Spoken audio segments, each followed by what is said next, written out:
Okay, why don't you start us off? Today is Thursday, January 12th, 11:36 for the Board of Directors meeting of the Environmental Facilities Corporation. We start with the roll, please. Certainly. Director Stepanka. Here. Director Leary. Here. Director Krasansky. Here. Director Corcoran. Here. Director DeMarquis. Here. And Director Zarofsky. Here. Director Westerman is absent today, but we do have a quorum of the board. Great, thank you very much.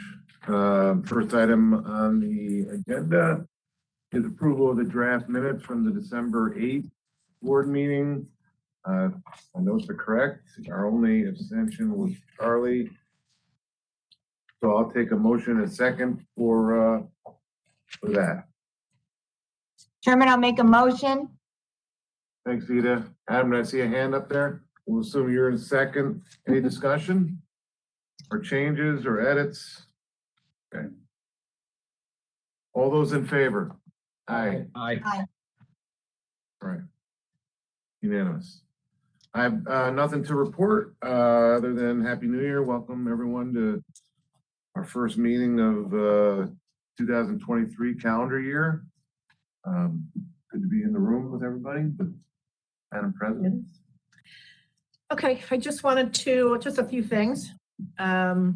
Representatives from DEC and ESC are right this minute attending an event in Newburgh announcing the start of microtunneling, which is a phase of a bigger project that they're doing that's they've been working with DEC and it's part of their long-term control plan.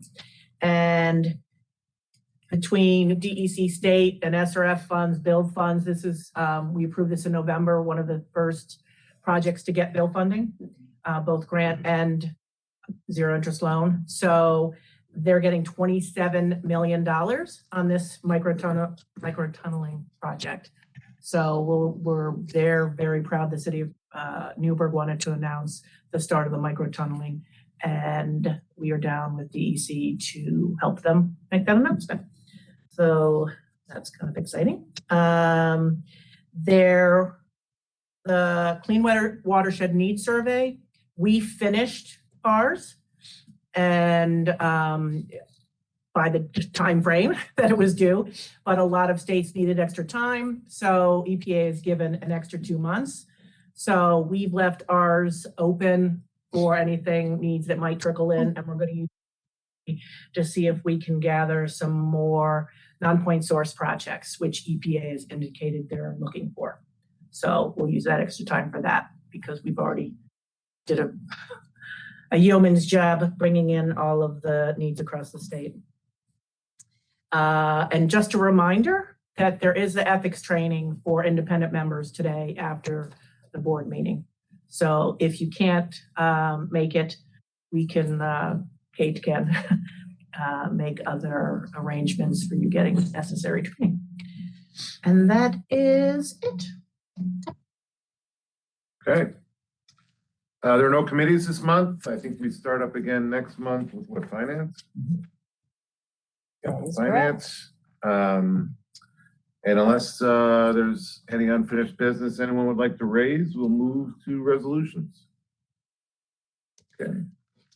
Kate, start with number 1, please. A resolution of the New York State Environmental Facilities Corporation making certain determinations and authorizing certain actions in connection with the Drinking Water State Revolving Fund and authorizing financial assistance payments to certain municipalities to fund eligible drinking water projects from funds appropriated for water infrastructure improvement projects.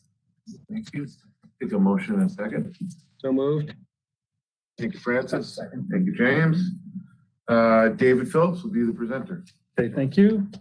The first drinking water project today is for the village of Harriman in Orange County. This will be for a WIA grant. The project will install 600 linear feet of new water main from the existing distribution system to connect into the well number 3 raw water discharge line that will blend with the raw water from the well to address our uranium MCL with the well. So the well has been out of service since 2016. because of that uranium exceedance. So blending finished water with the raw well water will allow the exceedance to be addressed, and that well will be able to go back into service and provide needed source redundancy for the village. The next project is also for the village of Harriman. This is an EC-WIA project. This is for a new GAC treatment facility to remove PFOA and PFOS from well number MH1A. Currently, there's a MCL exceedances of both PFOA and PFOS, which will be addressed by this project. Next project is for a New York City project. It's a short-term market rate project. This is phase 16, and I truly believe the final phase that will be funding of the Croton filtration plant. The Croton filtration plant was constructed to address a surface water treatment rule violation in the city's Croton water supply. That plant filters up to 290 million gallons per day, which provides approximately 10% of the city's daily supply on a typical day. Wow. Next project is also a New York City project. This is also short-term market rate financing. This project is for construction of shafts 17B1 and 18B1 of the new city tunnel number 3, stage 2 in Queens.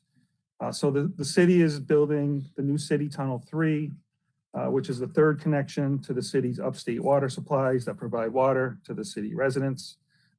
The city tunnel 3 will be constructed in 4 phases.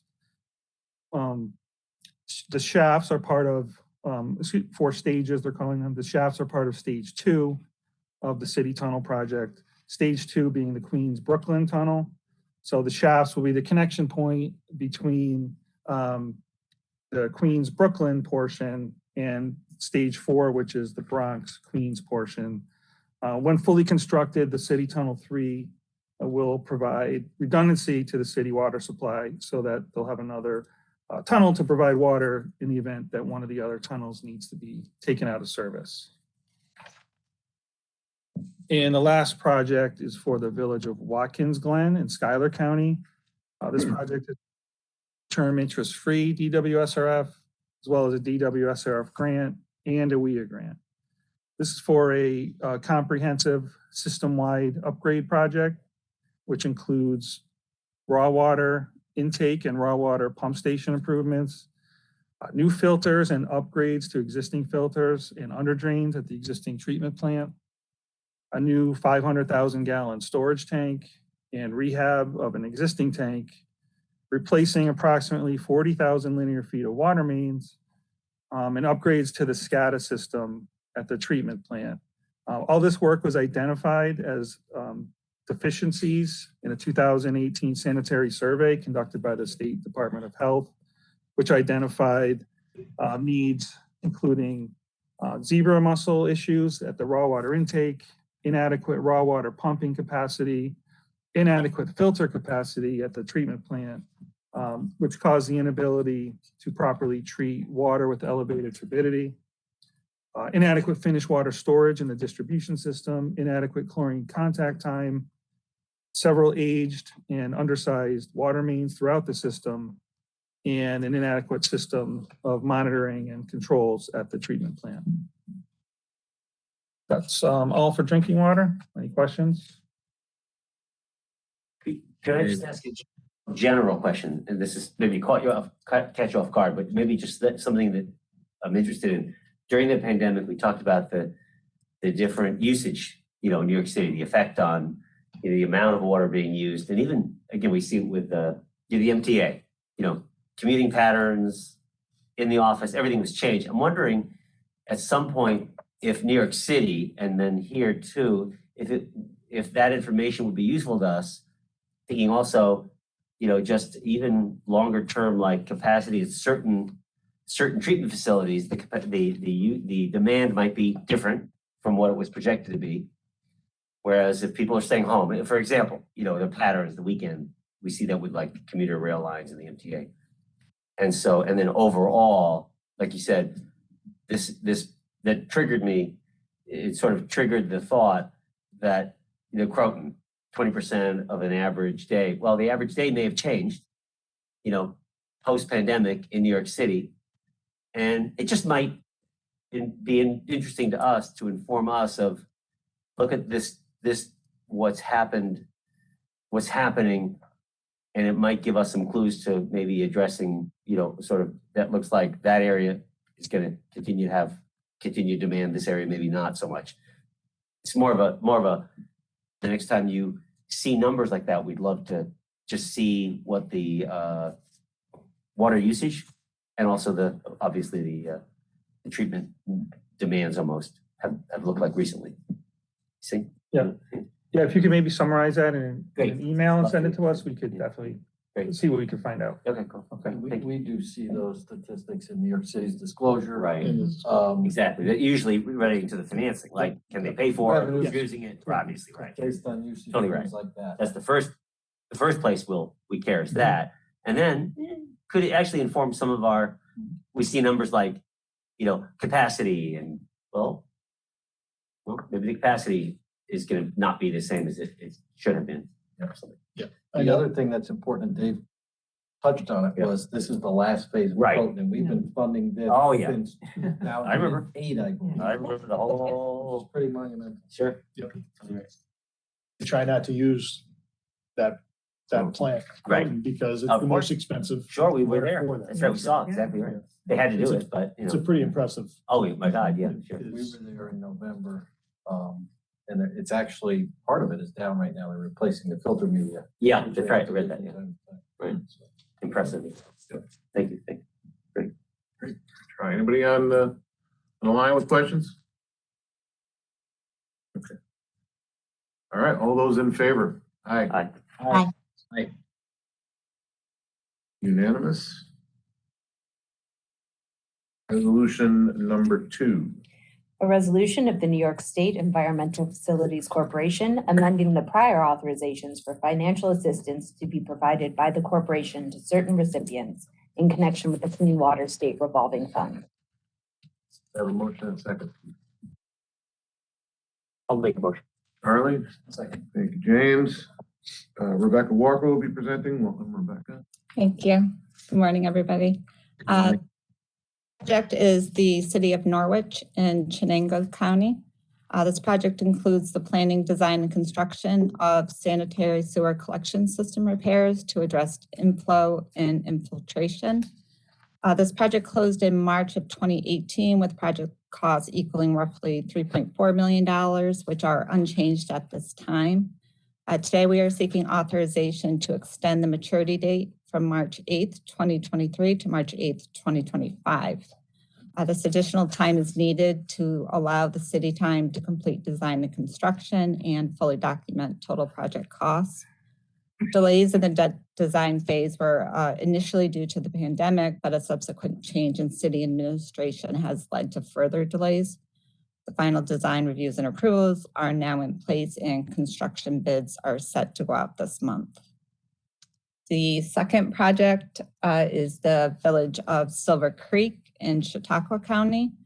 This project includes the planning, design, and construction of collection system improvements.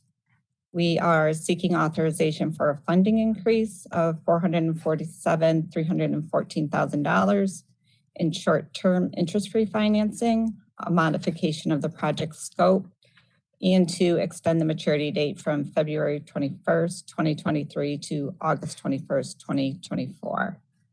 This project initially closed with project costs of approximately $2.7 million, and costs have now increased to roughly $3.4 million. The increase in costs is more than we're seeking authorization for today because the increased costs are partially being covered by their WE award. The village was able to maximize the full amount of their WE award now that project costs have gone up.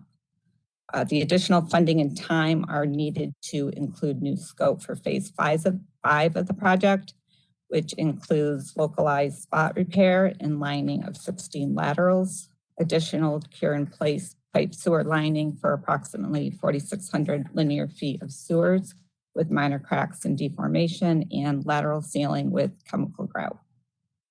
Any questions? It's good. Thanks, Rebecca. Thank you. Before we move on, I just want to introduce Rebecca Walker. She is a senior equity finance manager and works with Brian McAvoy, who couldn't be here today. And she is a godsend and helps us get all of these projects through all of the stages and ready for board. We had the eye of approval. the hurricane. Yes, and tracking and reporting of a lot of the finances we do. So my staff are here today. Welcome. Thank you. Anything further? Outstanding. All right. All those in favor? Aye. Okay, unanimous. Resolution number 3.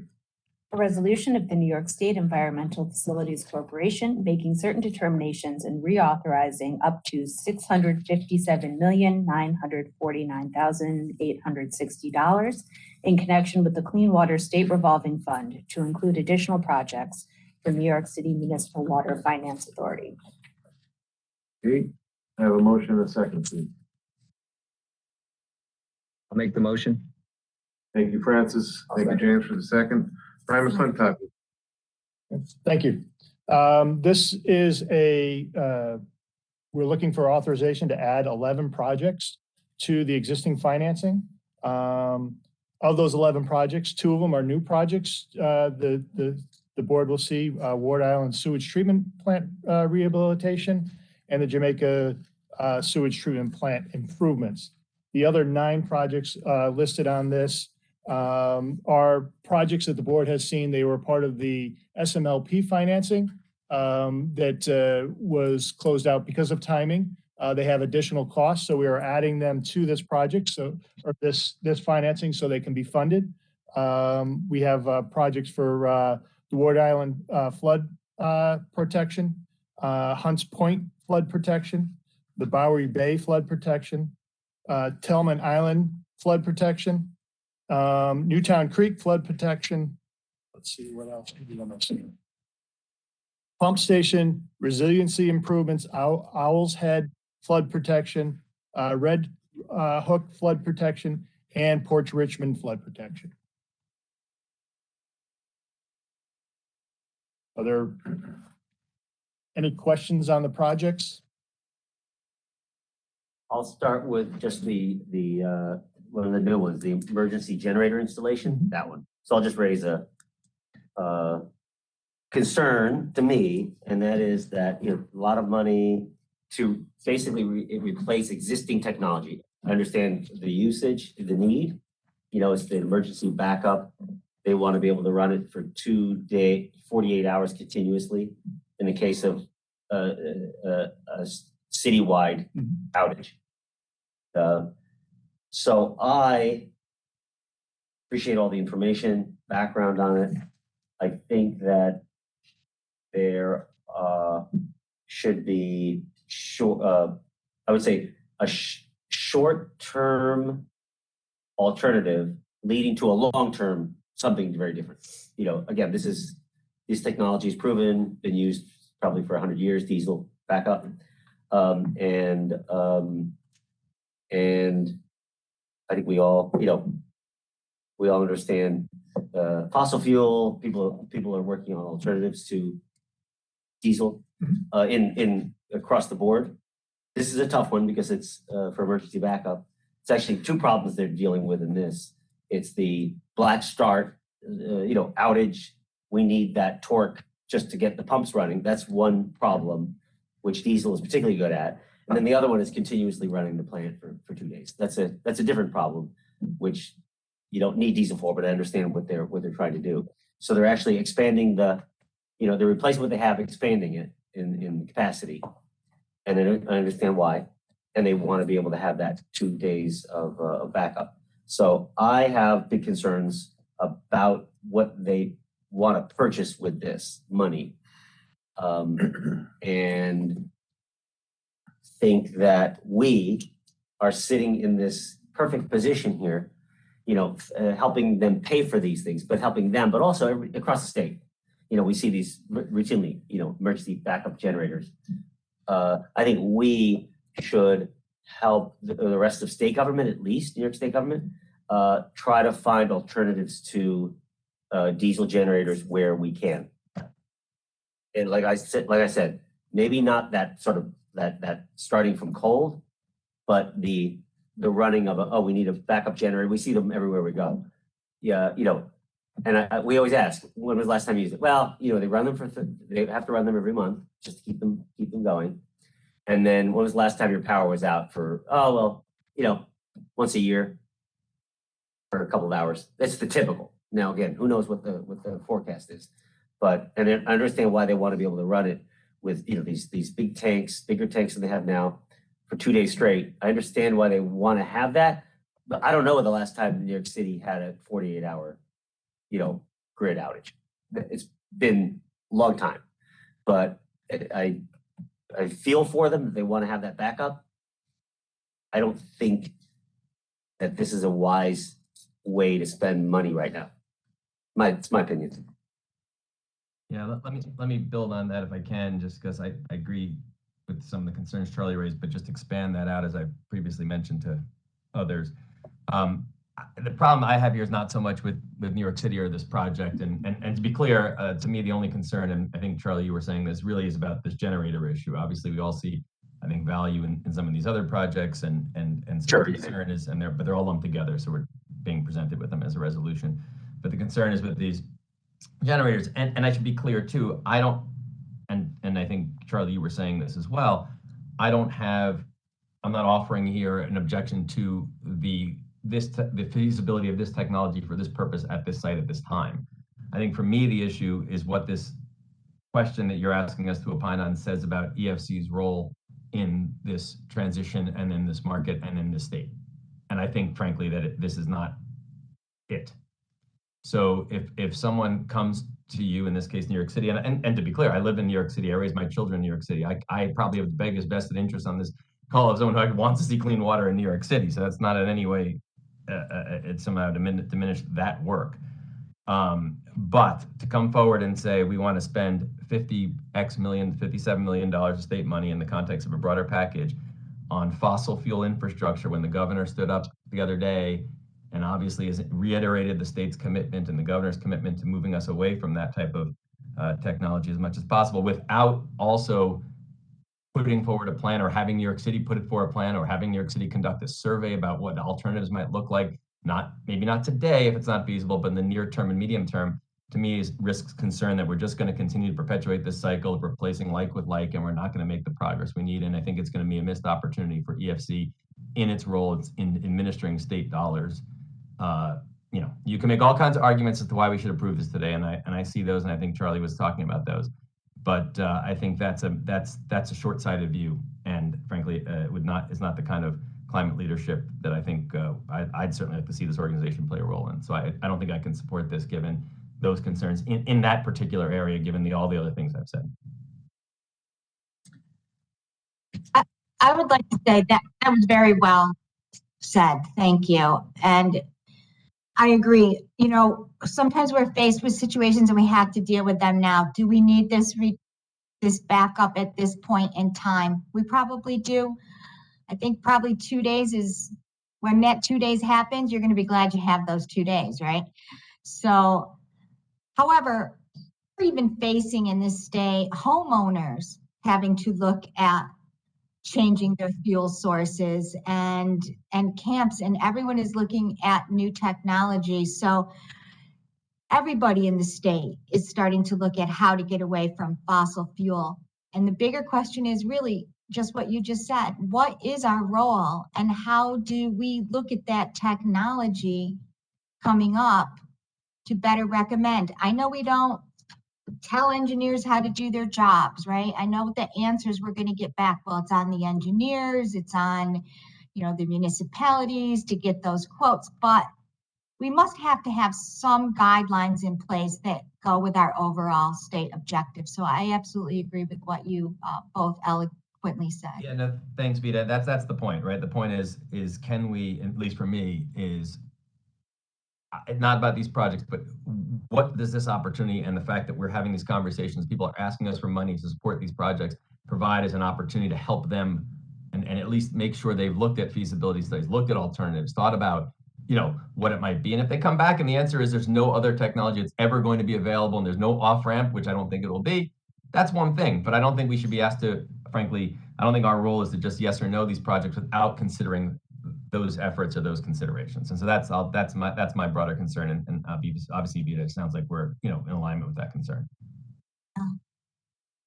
Well, I mean, it But we're raises, aligned in our goals, I think. I like we're aligned in our goals, right? And I think EFC is aligned with these goals too. I think we just have to, kind of switch up a little paradigm shift here and perhaps how we're thinking or what we're doing. But I think we're all aligned in the goal. Yeah, no, I agree. Everybody, I'm sure everybody on the call shares the view. I just mean, I think this is an opportunity where I don't think we should be focusing just on this specific transaction. I think it's part of that broader narrative, and I'd like to see how we do that. Francis, sorry, you were gonna say something. I was just going to say, I mean, it's a much broader issue that needs to be addressed across the state. And right now it's the practicality of what's available and what is needed. And I mean, I don't know much about, the solar arrays or the battery backups or other alternatives to the diesel, cold start generators with the full torque and everything else that's needed to make sure that it's working. And I don't know if this is something that, they could get portable generators when they need them. I know that those kinds of things are available, but I don't know what the solution would be. And I don't know whether or not what they have right now, can continue to operate. And I think we have a responsibility to make sure that they have what they need to make sure that they're, from a health standpoint, that they're able to do the things they need to do for this, the people. So it's a little bit of a quandary. Yes, we have a larger, broader goal to not only meet our own objectives of trying to get people off of, diesel fuel and the governor's objectives, but we have kind of the harsh reality of, we can only deal with what we have right now to provide a solution to their problems. And so, again, we're all aligned in what we want to do. And I just think there's probably not a how we want to do it, right? If there was a alternative to that right now and available, maybe we would push them towards that, even if it did cost a little bit more, because it would, in the long run, not be something that would have to be switched out in 5 years for,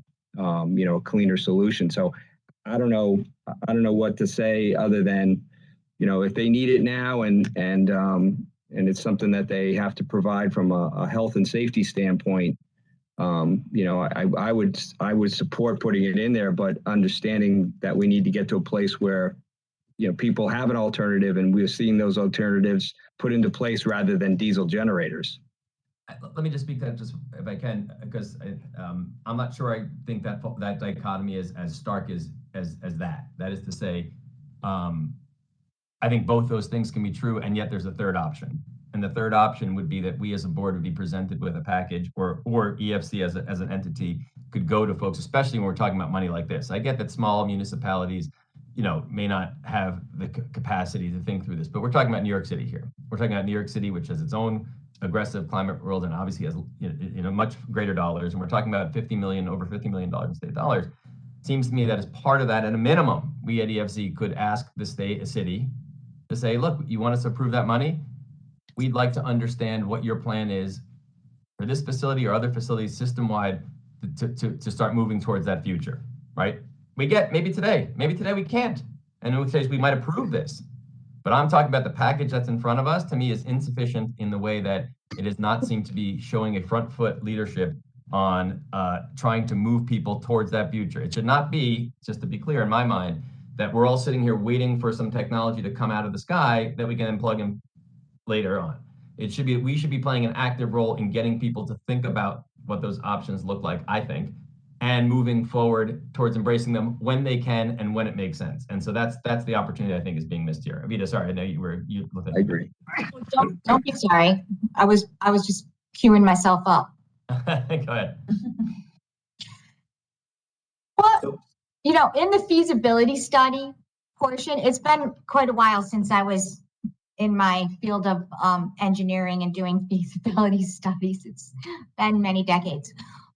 Where do the engineers get their requirements for what they look for in a feasibility study right? And so then, right, EFC sees those feasibility studies and the results, DEC, you approve, DC approves the final decision on many different things, not just generators, right? We're just talking petroleum overall. And this isn't something you have to answer now, but something we should think about. Is it in the feasibility study that we really start behavioral changes where there is a requirement in the feasibility studies to look at fossil fuel switch, right? A switch away from that. What are the technologies? What are the alternative technologies? I remember doing that back when I was at that level of engineering in the public sector or in the private sector. I don't know the role of that. You don't have to answer that now, but perhaps that's something to explore. Then we could answer the question that, you know, indeed it was looked at and it's not feasible. Because I know that a lot of the remediation projects that were looked at in a feasibility study would be great if we could, but they couldn't be done, you know, for various reasons. And cost is a legitimate one to an extent. So I just questioning the feasibility study influence we have. Yeah, and even if it's not technically in a feasibility study, I think you could also say, what would be the 3 or 4 things, if it's not feasible today, that you would look for so that 3 years, 4 years down the road, if those boxes have been checked, we could say, oh, how, you know, a couple of years ago, we talked about this, now let's move forward. And that's something, is using those leverage points and those conversations, whether it's technically within a feasibility study or just in terms of a discussion with an entity like the city, which has lots of planning in this area, to at least get proactive on what the future looks like. Yeah, I mean, it's a little disappointing that the city themselves or their planning or their engineers didn't provide those kinds of alternatives, especially in light of their climate goals and what's going on at the state level and across the country at large. But you know, there must be reasons why they put forth what they did. You know, there's a financial aspect of it as well, which is if we did approve and do approve these generators, in a few years they may be switching over to something else, which means, you know, we didn't get the useful life out of the asset, and you know, we're found having to spend more money to put in a different solution.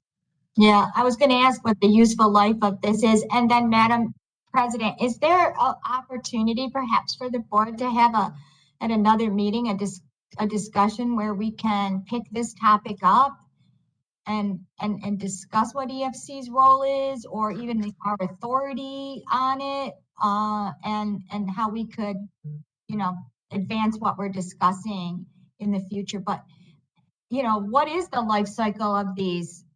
It probably outlives the next technology. Right, and of course, we can have a discussion, broader discussion, deeper discussion with the board. You know, EFC has had conversations and will continue to do so with our partner agencies and members on the Climate Action Council about what can EFC do and what is EFC's role in furthering, you know, CLCPA and the climate action goals. This project, New York City, as you said, has its own climate standards and plan, and chose to spend $57 million on something that they feel is necessary to make sure that they have the backup energy they need to make sure that they aren't discharging untreated sewage into Jamaica Bay. Their current systems are unreliable and at the end of useful life. So while $57 million is a lot of money, they've chosen to borrow that money, you know, state money. There's no grants, there's no, you know, state grants going to this, it's all borrowed. And there is a role I think that EFC can play, but we are not the climate folks. We need to spend limited dollars. While there are lots of dollars, they are still limited with the water, drinking water and wastewater needs out there. And our role is to make sure that folks have safe drinking water and the wastewater is treated adequately and not just being, you know, raw sewage being discharged. So that is, and Francis, I think, spoke well, there is that kind of that dichotomy, like we have a role and we take it very seriously, and it's a very important role for public health and the environment and people's quality of life. And there's also the climate goals, which we know we have a responsibility to do our part. And we will continue those discussions, but I don't think that at this point we want to tell DEP and New York City, where they have looked at alternatives and they've looked at this, they don't spend $57 million just because they got nothing else to spend $57 million on, that they need these backup generators to make sure that they can run the plant during times or outage. And so that's why we have included this and are seeking the board's approval. Yeah, I at think this it's point. also, it's important to note, I agree with what Maureen is saying, and everyone's made very good points. The Climate Act and the things laid out by the governor and the state of the state, all those things, EFC and the board will be intimately involved in kind of laying out and moving policy and our actions in those directions. So, if necessary in a future meeting, I'd be happy to have climate staff from the department contribute to discussion and increasing our knowledge on the things and the path forward on some of these things. But I know the commissioner supports this proposal and sees it as a necessity to provide power redundancy, which without, we could be talking serious risk, not necessarily in the climate area, but in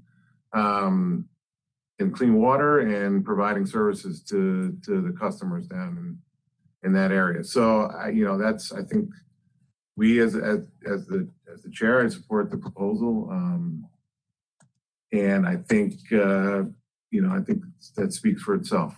But like I said, we're happy to try and bolster climate discussions and resiliency discussions further in the projects and how that relates to the projects that the authority approves and is considering as needed.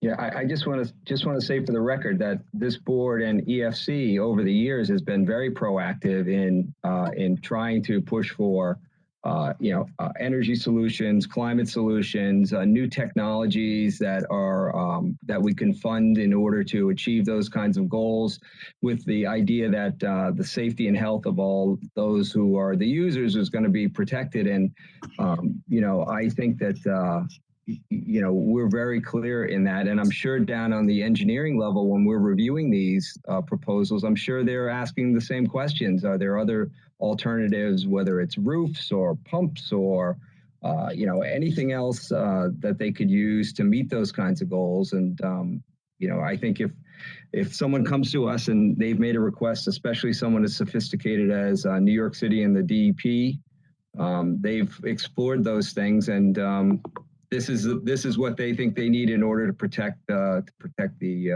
not just the water but the people. So yeah. I guess I only make one point of response, which is that no one obviously is interested in sewage at Jamaica Bay, as I said from the start. But I think implicit in that is DEP, I'm sure, is looking at it, but they're looking at it from one perspective. And our role, I think the role I'm sort of advocating for, is a role of taking a broader perspective of getting them to say, no one's saying don't do this. No one's saying don't take what you have to do to make clean water. But at the same time, you could also be thinking about the future. And I don't see any evidence of that here. And that's my concern with this proposal. And again, I support the other aspects of it. It's just this particular generating, because I don't see any evidence that people are thinking about what the transition looks like. And that's the only point, not what today, but what the transition looks like. And so that's fair enough. Concern. But I think we've had a good, robust discussion, and obviously look forward to more work on this. I'll take you up on again, I really appreciate the offer of sort of the bigger conversation, because also it hasn't been said, we all know, we used to talk about diesel all the time, about how bad it was. Sure, it's a fossil fuel, but we've always known that the particulate, how bad it is at the ground level, diesel. We approve a lot of these projects, diesel. So we've been saying yes all along. I think this one, because it's so big, and like Vita said it too, we'd be installing this technology with a useful life of 30 or 40 years. And I think we all can agree within 10, it'll be replaced by something. And I think the this project, I'm against just for that reason, because it's so big. It stands out as the wrong thing to do right now. I could have my mind changed, given sort of that bigger analysis that maybe was done, or maybe they need to do between interconnecting maybe with other sources of electricity right in that area. In case of an outage, there may be other things they could do that they, just should be looking at, or maybe we should be looking at. Like Adam said, maybe at our level, we should be saying, let's look for alternatives to diesel generators. Maybe again, the conversation with DEC is something that we should start. So, I appreciate the conversation again. I just am against this one item in this resolution. Okay, well, I think we've all discussed, everyone's laid out their opinions. Unless there's further, we'll bring it to a vote, and we'll see where we're headed. And like I said, we'll continue to have this conversation in all, if not, if in future, if not all board meetings. So let me ask you just before we get to the resolution, so I'm in favor of every other part of this, Same. except for this one, either the C2 520521, either the $57 million for the Jamaica. So that's where I am right now, but see what everybody else says. Same here. So you're saying that you would, you're saying you want to consider a carve out on this resolution? Yeah, I have no problems with the others. The others are all resiliency and, protecting their assets from storms, et cetera. But this is just buying new equipment and installing it at this location. Yeah, I think that, we take the vote as the resolution stands, and if people vote against it, I think we use that as a message to send back to New York, and to others to let them know that, one of the things we are concerned about is the embracing of technologies that will help to achieve the Climate Act goals and other goals more broadly with, decreasing our fossil fuels. But I think I don't think we should carve it out. I think we should just take the vote as it stands, because they've spent a lot of time working on this, and it seems like they need it. And I would hate to see something happen where it didn't get funded, and there's an incident that occurs in the interim, and that was on our shoulders. And I'm sorry, Jim, you go. No, I was just going to ask, it's my understanding too from EFC that the design engineer for this project did examine several different types of generators with an eye towards energy efficiency and air emissions, and that the one with the lowest emissions and the highest energy efficiency was chosen. Is that correct? Of the alternatives that they were examining? That they could find. Yep. Okay. And we obviously, New York City DEP is a huge client of ours. So we will have discussions, and we will share with them this discussion so that they know where we are on this project, diesel generators, and their projects in the future, and that this is something we're continuing to look at. Great. So just to be clear, did I just hear that various generators were looked at from perspectives of energy efficiency, air emissions? And so in that study, there was an evaluation of generator types. And so there was a consideration to overall environmental considerations. Did I hear that? Yes, they looked at a few different alternatives. They available, potentially using digester gas mixed with regular natural gas. That wasn't found to be feasible for this project.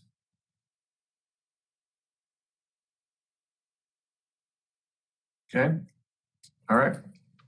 We will go to vote. All those in favor? Aye. Aye.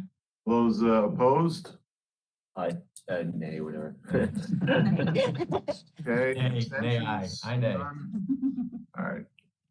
Secretary, I think we have, You have 4 ayes and 2 Ayes, nays, nays. and the resolution passes. and I will certainly report back at the next meeting on feasibility of having some further discussions with staff from our climate and division of water. Appreciate it. Thank you. Okay. That was resolution number 3. Resolution number 4. A resolution of the New York State Environmental Facilities Corporation making certain determinations and authorizing certain actions in connection with the Clean Water State Revolving Fund and authorizing financial assistance payments to certain municipalities to fund eligible clean water projects from funds appropriated for water infrastructure improvement projects. Okay, can I have a motion and a second, please? I'll make a motion on ID number 4. Thanks, Rita. James with the second. Thank you very much, James. Bill Brazel with the presentation. All right, good afternoon. Today we have 3 clean water projects before the board for new financings. First is the Village of Lowville in Lewis County. This request is for just over $7.7 million in interest-free hardship financing and $5,041,250 in market rate financing that will pre-finance 2 grants that have been awarded to the village. This financing covers phase 2 of a 2-phase project. Phase 1 consisted of improvements at the treatment plant to accommodate additional flow from Kraft Heinz, a major industry in the village. Phase 2, the current phase, will replace the liners in lagoons at the wastewater treatment plant, along with new blowers and aeration piping, a new disinfection system, building upgrades, and improvements to the control system. Construction on this phase began last fall and is expected to be complete in June. All right, next we have the Village of Penn Yan in Yates County.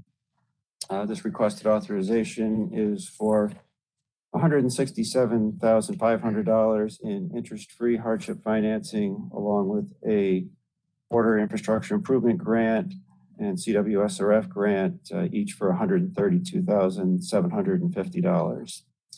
This project is for a new ultraviolet disinfection system at the treatment plant.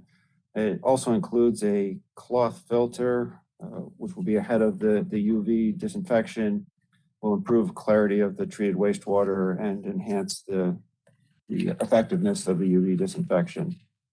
This project will allow the treatment plant to meet its effluent limits and protect water quality in Yucca Lake. This project received an engineering planning grant from EFC in 2018. Construction began last November and is expected to be complete in July.